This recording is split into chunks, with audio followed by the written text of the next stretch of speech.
साथियों, अब समय आ गया है कि भारत समुद्री शक्ति के अगले चरण में प्रवेश करे। इसलिए भारत ने शिप बिल्डिंग के क्षेत्र के लिए एक नई दृष्टि के साथ आगे बढ़ना शुरू किया है। हाल के वर्षों में अनेक पॉलिसी रिफॉर्म्स किए गए हैं। घरेलू निर्माण क्षमता बढ़ाने के लिए विशेष कदम उठाए गए हैं और ship building, ship repair, ship recycling तथा एमआरओ को एक बड़े राष्ट्रीय मिशन के रूप में देखा जा रहा है। साथियों, शिपिंग सेक्टर के लिए 70,000 करोड़ रुपए का जो प्रोत्साहन पैकेज घोषित किया गया है, वह केवल एक आर्थिक निर्णय नहीं है, वह भारत के समुद्री भविष्य में निवेश है, वह भारत के औद्योगिक विस्तार में निवेश है। साथियों, भारत आज अपने पूरे मैरीटाइम इकोसिस्टम को सशक्त बना रहा है। इसलिए आज भारत अपने बंदरगाहों का आधुनिकीकरण कर रहा है, नई क्षमता तैयार कर रहा है, नई कनेक्टिविटी बना रहा है, नदी जलमार्गों का विस्तार कर रहा है, मल्टी मॉडल लॉजिस्टिक नेटवर्क विकसित कर रहा है। सागरमाला जैसे अभियान इसी व्यापक सोच का हिस्सा है। इससे व्यापार की लागत कम हो रही है, उद्योगों को नई गति मिल रही है और तटीय क्षेत्रों में नए अवसर बन रहे हैं। साथियों, एक समय था जब भारत की पहचान दुनिया के सबसे बड़े डिफेंस इंपोर्टर्स आयातकों में होती रही है। इस निर्भरता के कारण हमारे सामने रणनीतिक और सुरक्षा दोनों तरह की चुनौतियां भी हैं।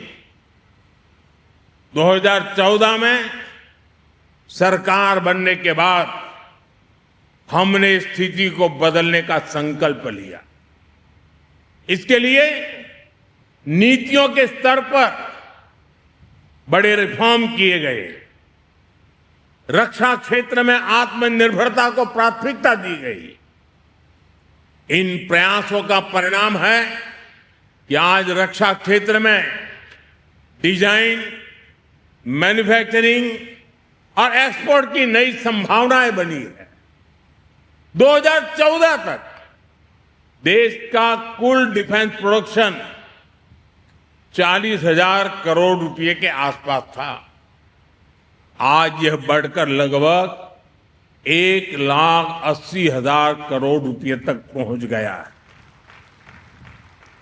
और साथियों, एक तरफ देश में रक्षा उत्पादन तेजी से बढ़ा है, दूसरी तरफ हमारा डिफेंस एक्सपोर्ट अभूतपूर्व गति से बढ़ रहा है। 2014 तक भारत करीब 700 करोड़ रुपए के रक्षा उत्पादों का निर्यात करता था। 700 करोड़।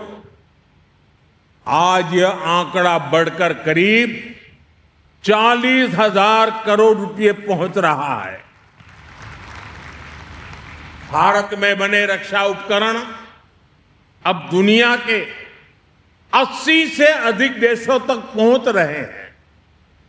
साथियों, आत्मनिर्भरता की यात्रा में अभी बहुत कुछ करना बाकी है। मेरे हिसाब से तो अभी ये शुरुआत है, लेकिन 12 साल में जो प्रगति हुई है वो ये बताती है कि जब नीति स्पष्ट हो, जब दिशा ठीक हो, जब साथ साथ मिलकर काम करें तो देश में कितना बड़ा परिवर्तन हो सकता है। साथियों, जब समुद्री विरासत की बात होती है तो बंगाल का नाम स्वाभाविक रूप से सामने आता है। यह भारत के समुद्री संपर्कों की भी महत्वपूर्ण भूमि रही है। हुगली की धाराओं ने इतिहास को बदलते हुए देखा है, व्यापार के नए अध्याय देखे हैं, विकास की नई यात्राएं देखी है और संयोग देखिए, ये पोर्ट बंगाल के ही सपूत देश के पहले उद्योग मंत्री डॉक्टर श्यामा प्रसाद मुखर्जी के नाम पर है।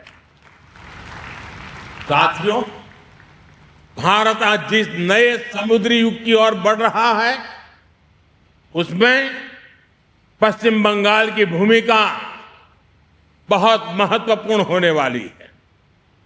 यहां बंदरगाहों की क्षमता है, यहां उद्योगों की क्षमता है, यहां प्रतिभा है, यहां कौशल है, यहां समुद्री अर्थव्यवस्था को नई ऊंचाइयों तक ले जाने की क्षमता है।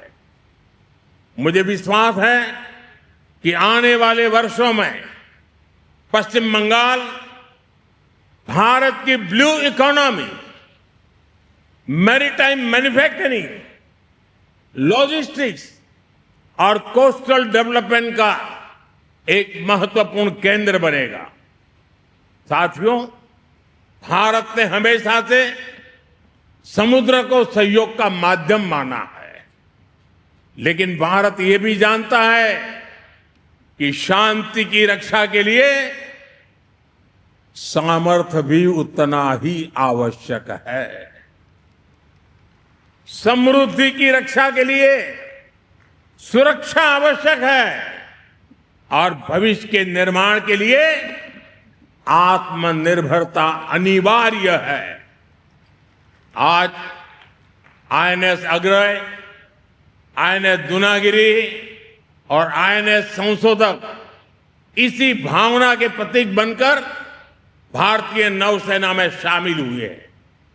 ये उस भारत के प्रतीक है जो 21वीं सदी में अपने सामर्थ्य को पहचान रहा है, जो अपनी क्षमताओं पर विश्वास कर रहा है और जो दुनिया के सामने नए आत्मविश्वास के साथ तेज गति से, ऊर्जा से भरे हुए संकल्प के साथ निरंतर आगे बढ़ रहा है। साथियों, इस शुभ अवसर पर मैं नेवी के सभी साथियों को, देशवासी के सभी साथियों को अनेक अनेक शुभकामनाएं देता हूं। मैं एक बार फिर भारतीय नौसेना को, सभी वैज्ञानिकों, इंजीनियरों, श्रमिकों और देशवासियों को हृदयपूर्वक बहुत बहुत बधाई देता हूं। धन्यवाद।